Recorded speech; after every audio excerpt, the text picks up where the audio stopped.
بسم اللہ الرحمن الرحیم۔ انسانوں کے بندر بننے کی ابتدا حضرت داؤد علیہ السلام کے دور سے ہوئی۔ اس واقعے کا پس منظر کچھ یوں ہے۔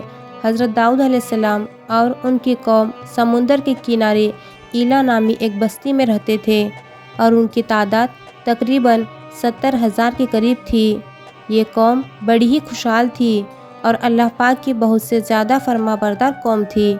اس قوم کو اللہ پاک نے بے شمار نعمتوں سے نوازا تھا اور ہر طرف سے ہرے بھرے باغ تھے اور ہر طرف ہریالی ہی ہریالی تھی اور اللہ تبارک و تعالیٰ کی بے پناہ کرم نوازی تھی اور یہ لوگ اپنی اس زندگی میں بہت ہی زیادہ خوش تھے۔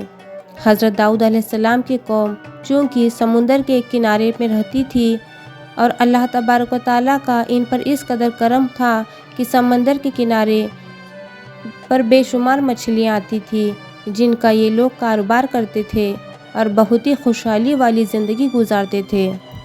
جب یہ قوم اللہ پاک کی مہربانیوں کی وجہ سے خوشحال ہو گئی تو پھر یہ قوم اللہ پاک کی نافرمانیوں کی طرف اتر آئی اور طرح طرح کے گناہوں میں مبتلا ہو گئی، اور پھر اللہ تعالیٰ نے ایک دن اس قوم کا امتحان لینے کا ارادہ فرمایا اور حضرت داؤد علیہ السلام کو وحی بھیجی کہ اپنی قوم سے یہ کہہ دے کہ ہفتے والے دن یعنی شنیچر کے دن مچھلی کا شکار کرنا بند کر دے، اور اس طرح اللہ پاک نے حضرت داؤد علیہ السلام کی قوم پر ہفتے والے دن یعنی شنیچر کے دن مچھلیوں کا شکار کرنا حرام کر دیا، اور پھر یہاں سے اس قوم کی بربادی شروع ہو گئی۔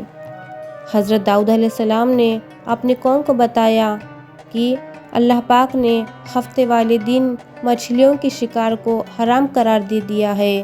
وہ لوگ بہت ہی زیادہ پریشان ہو گئے اور ساری قوم سر جوڑ کر بیٹھ گئی، کیونکہ ہفتے کا دن ہی وہ دن تھا جس میں مچھلیاں بہت ہی زیادہ تعداد میں آتی تھی اور خود بخود کنارے پر آ جاتی تھی، اور باقی دنوں میں بہت ہی کم یعنی نہ ہونے کے برابر ہی مچھلیاں پکڑی جاتی تھی۔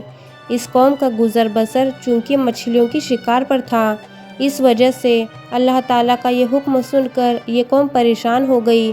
یہ لوگ اس بات سے بے خبر تھے کہ صرف اللہ کی طرف سے ایک امتحان اور ان کی آزمائش ہے۔ پھر شیطان نے ایک دن ان کے دلوں میں وسوسہ ڈالا کہ سمندر سے نالیاں نکال کر خشکی میں بڑے بڑے حوض بنا لیے جائیں۔ جب ہفتے والے دن مچھلیاں آئیں گی تو ان نالیوں میں سے ہوتے ہوئے بڑے بڑے حوضوں میں آ جائیں گی، اور اس طرح پھر ان نالیوں کا منہ بند کر دیا جائے اور پھر اگلے دن یعنی اتوار والے دن ان کو پکڑ لیا جائے۔ شیطان نے اس قوم کے لوگوں کو برگلایا کہ اس طرح ہم ہفتے والا دن شکار سے بھی بچ جائیں گے اور مچھلیاں بھی ہمارے ہاتھ آ جائیں گی۔ بہت سے لوگوں نے یہ وسوسہ اچھا لگا اور انہوں نے ایسا ہی کرنا شروع کر دیا، اور انہوں نے سمندر سے چھوٹی چھوٹی نالیاں نکالنا شروع کر دی جس کے ذریعے زیادہ مقدار میں مچھلیاں ان حوضوں میں آنا شروع ہو گئی۔ اس قوم کے بدبخت لوگوں کو شیطان کا یہ حیلہ بہت پسند آیا، لیکن اس قوم کے لوگوں نے یہ نہ سوچا کہ جب مچھلیاں سمندر سے آ کے ان حوضوں میں قید ہو گئی تو مچھلیوں کا شکار ہی ہو گیا، اس لیے یہ شکار بھی ہفتے والے دن ہی قرار جائے گا جو کہ اللہ پاک نے حرام کر دیا ہے۔ اس موقع پر یہودیوں کے 3 گروہ ہو گئے۔ کچھ لوگ ایسے تھے جو شکار کے اس حیلے سے منع کرتے تھے اور ناراض ہو کر شکار سے باز رہے، اور کچھ لوگ اس کام کو دل سے برا جان کر خاموش رہے اور انہوں نے شکار نہیں کیا، لیکن دوسروں کو منع بھی نہیں کرتے تھے اور نصیحت کرنے والوں سے یہ کہتے تھے کہ تم لوگ ایسی قوم کو نصیحت کر رہے ہو جنہیں اللہ تبارک و تعالیٰ عنقریب ہلاک کرنے والا ہے اور اس پر اپنا دردناک عذاب نازل فرمانے والا ہے۔ اور اس قوم کے کچھ لوگ ایسے تھے جو سرکش اور نافرمان لوگ تھے جنہوں نے اللہ تعالیٰ کے حکم کی اعلانیہ مخالفت کی اور شیطان کی حیلے بازی کو مان کر ہفتے والے دن بھی شکار کرنے لگے۔ یہ لوگ اللہ پاک کے حکم کی خلم خلا مخالفت کرتے اور ہفتے والے دن مچھلیوں کا شکار کر کے ان کو کھایا کرتے اور ان کو بیچا کرتے تھے۔ دوستو، حضرت داؤد علیہ السلام کی قوم کے 1200 ایسے نافرمان لوگ تھے جو منع کرنے کے باوجود بھی ہفتے کو ان نالیوں کے ذریعے شکار کرتے رہے۔ حضرت داؤد علیہ السلام نے ان 1200 لوگوں کو اللہ تبارک و تعالیٰ کے دردناک عذاب سے ڈرایا۔ آپ نے ان سے کہا کہ وہ اللہ پاک کی اس نافرمانی سے باز آ جائیں، لیکن وہ لوگ باز نہ آئے اور خلم کھلا شکار کرنے لگے۔ چنانچہ وہ لوگ اس بات کو برا جانتے تھے کہ ان لوگوں نے اپنے اور ان نافرمانوں کے درمیان ایک دیوار کھڑی کر دی ہے، جس کی ایک طرف وہ 1200 نافرمان لوگ رہتے تھے اور دوسری طرف وہ لوگ تھے جو شکار سے باز رہے۔ حضرت داؤد علیہ السلام نے اپنی اس قوم کے نافرمانوں کو بار بار سمجھایا، لیکن یہ لوگ اپنی نافرمانی سے باز نہ آئے اور اسی طرح اللہ تبارک و تعالیٰ کے حکم کی نافرمانی کرتے رہے اور اسی طرح شکار کرتے رہے۔ اور پھر ایک دن حضرت داؤد علیہ السلام نے غصے میں آ کر شکار کرنے والوں پر لعنت فرما دی۔ اس کا اثر یہ ہوا کہ ایک دن خطا کاروں میں سے کوئی بھی اپنے گھر سے باہر نہ نکلا۔ یہ منظر دیکھ کر کچھ لوگ ان کی دیواروں پر چڑھ گئے تاکہ معلوم ہو سکے کہ وہ لوگ کس حال میں ہیں۔ جب ان لوگوں نے ان نافرمانوں کو دیکھا تو وہ سب کے سب بندروں کی شکل میں بدل چکے تھے۔ اللہ پاک نے ان لوگوں کو ان کی نافرمانی کی وجہ سے ان پر دردناک عذاب نازل فرمایا، پھر ان لوگوں کو بندر کی شکل میں بدل دیا۔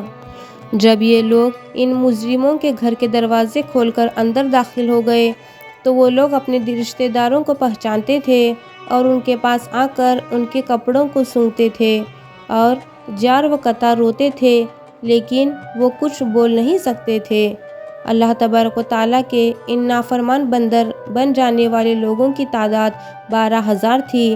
ان 12,000 لوگوں نے اللہ تبارک و تعالیٰ کی نافرمانی کی اور اللہ تبارک و تعالیٰ نے ان کو بندر بنا دیا۔ اللہ تبارک و تعالیٰ سورہ بقرہ میں ارشاد فرماتے ہیں، اور بے شک ضرور تمہیں معلوم ہے کہ تم میں سے وہ جنہوں نے ہفتے میں سرکشی کی اور ہم نے ان سے فرمایا کہ ہو جاؤ، بندر دھتکارے ہوئے۔ اس طرح حضرت داؤد علیہ السلام کی قوم کے 12,000 نافرمان لوگ بندر بن گئے۔ یہ لوگ 3 دن تک زندہ رہے اور اس دوران یہ کچھ نہ کھا سکتے تھے نہ کچھ پی سکتے تھے، اور یوں ہی بھوکے پیاسے سب کے سب ہلاک ہو گئے اور 3 دن کے اندر اندر سب مر گئے۔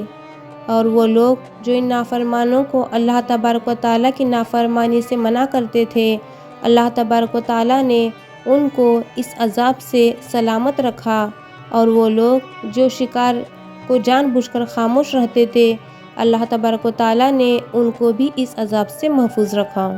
دوستو، اب بات کرتے ہیں کہ آج کے دور کے بندروں میں سے کوئی بندر ان کی نسل میں سے بھی موجود ہے یا پھر آج کے دور میں پائے جانے والے بندر انہی لوگوں کی نسل میں سے ہیں۔ اس کے متعلق روایت میں آتا ہے کہ حضرت عبداللہ بن مسعود رضی اللہ تعالی عنہ سے روایت ہے کہ نبی کریم صلی اللہ علیہ وسلم سے کسی نے سوال کیا کہ آج کے بندر حضرت داؤد علیہ السلام کی قوم میں سے ہیں؟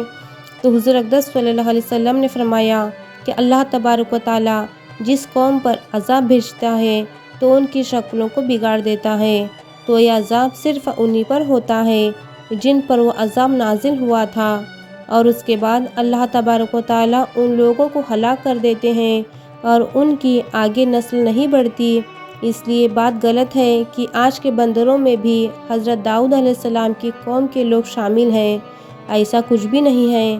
وہ لوگ صرف اور صرف 3 دن زندہ رہے اور پھر سب کے سب ہلاک ہو گئے، اور اللہ تبارک و تعالیٰ نے اس قوم کے نافرمانوں کو صفائے ہستی مٹا دیا۔ دوستو، یہ تھی حضرت داؤد علیہ السلام کی قوم کا بندر بننے کا واقعہ۔ دوستو، اس عبرتناک واقعے سے ہمیں سیکھنے کو ملتا ہے کہ اللہ تبارک و تعالیٰ کی ہمیں ہمیشہ فرما برداری کرنی چاہیے، اللہ تبارک و تعالیٰ کی نافرمانی نہیں کرنی چاہیے۔ اللہ تبارک و تعالیٰ ہم سب کو دین کے راستے پر چلنے کی توفیق عطا فرمائے، آمین یا رب العالمین۔ دوستو، آج کا یہ ویڈیو پسند آئے تو ویڈیو کو لائک کریں اور چینل کو سبسکرائب کریں۔ السلام علیکم ورحمۃ اللہ وبرکاتہ۔